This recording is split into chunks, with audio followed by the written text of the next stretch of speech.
세계가 새로운 경쟁 국면에 들어섰습니다. 전쟁과 갈등은 더 이상 지역 문제에 그치지 않습니다.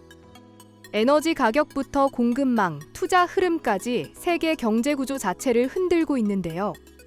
머니투데이 방송이 개최한 제12회 글로벌 이슈 2026에서는 이런 변화가 일시적 충격이 아니라 새로운 투자 산업 질서의 시작이라는 분석이 나왔습니다. 기조 연설에 나선 마르코 파픽 BCA 리서치 수석 전략가는 지정학 리스크 자체보다 이후 나타나는 자본 이동과 공급망 재편이 시장을 결정할 것이라고 진단했습니다. 특히 AI 열풍 속에서도 실제 투자 자금은 반도체 공장과 데이터 센터 전력망, 에너지 인프라 같은 실물 자산으로 이동하고 있다고 분석했습니다. 에너지 안보의 개념도 달라지고 있습니다. 단순히 원유를 얼마나 확보하느냐가 아니라 전력, 핵심 광물, 공급망 안정성과 AI 경쟁력까지 국가 경쟁력을 좌우하는 요소가 됐다는 설명입니다. 오건영 신한 프리미어 패스파인더 단장 역시 중요한 건 전쟁 종료 시점이 아니라 이후 어떤 자산과 산업을 준비하느냐라고 강조했습니다. 에너지 가격과 금리가 과거처럼 빠르게 정상화되기 어렵고 실물 인프라와 공급망 자산 가치가 다시 높아질 수 있다는 분석인데요. 이런 가운데 한국이 공급망 재편의 수혜를 받을 수 있다는 전망도 나왔습니다.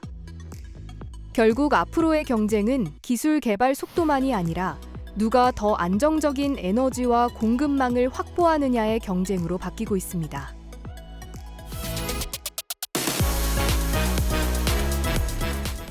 신약과 바이오 시밀러, 신기술 의료기기에 대한 식품의약품안전처의 허가 절차가 다음 달부터 전면 개편됩니다.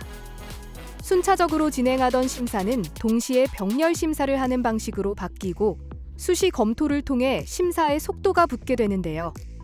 미국과 일본 등 선진국서도 1년 남짓 걸리는 심사 기간을 240일로 단축해 세계에서 가장 빠른 속도의 심사 절차를 구축하겠다는 목표입니다. 허가 자료 준비 단계에서부터 주요 검토 목록을 제공하고 신청 전부터 업체와 대면으로 회의하는 제도를 도입합니다.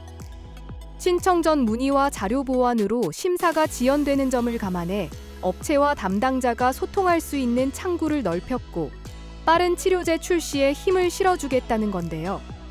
환자단체 역시 치료가 시급한 환자들에게 신약 심사 시간은 생명과 직결된 시간이라며 이번 제도 개선을 환영한다는 뜻을 내비쳤습니다.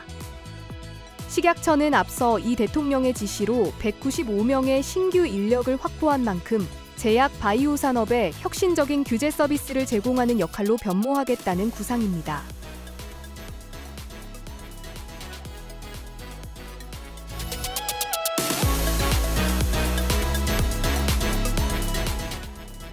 최근 K푸드의 인기는 단순히 맛보는 것을 넘어 직접 만드는 단계로 접어들고 있습니다. 한식에 대한 호기심은 이제 진지한 관심으로 이어지는데요. 그러나 한식의 세계적 인기와 달리 외국인이 한식을 제대로 배울 방법은 거의 없습니다. 한식진흥원이 운영하는 한식 배움터의 경우 연간 체험객이 5,000명을 넘어서며 포화 상태에 달했습니다. 정부는 프랑스의 르꼬르동블루 같은 세계적 한식 교육기관을 만들기로 했지만 아직 전문가 의견 수렴 단계입니다. 한식을 배우려는 외국인들의 수요가 늘어나는 만큼 외국인들을 위한 정통 한식 교육기관의 필요성이 커지고 있습니다.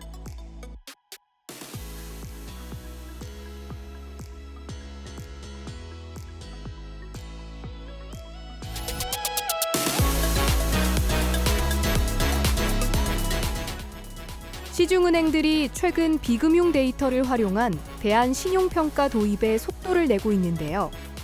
특히 금융당국까지 나서 신용평가 체계의 변화를 언급하면서 포용금융을 향한 은행권의 발걸음은 더욱 바빠졌습니다.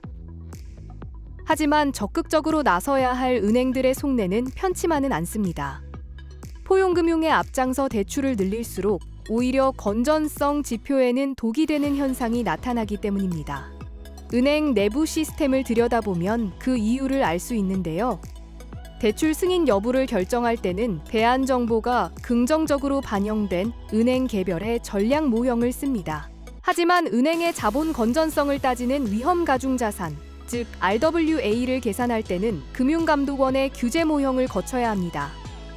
때문에 은행이 촘촘한 분석으로 상환 능력이 충분한 차주를 찾아내더라도 규제 모형 기준으로는 여전히 부도율이 높은 위험 차주로 치부될 수 있다는 겁니다. 은행이 자체 개발한 대한신용평가가 규제 모형으로 인정받기까지는 최소 5년 이상의 데이터가 축적돼야 합니다. 은행권 관계자는 대안 정보를 통해 대출은 나갔지만 자본 관리는 여전히 등급이 안 좋은 기존 모형을 기준으로 해야 한다며 결과적으로 위험 가중 자산이 늘어나고 은행의 자본 부담이 커지게 된다고 설명했는데요. 포용금융 확대라는 시대적 과제와 자본 건전성 유지라는 엄격한 잣대 사이에서 일선 은행들의 딜레마는 갈수록 깊어지고 있습니다.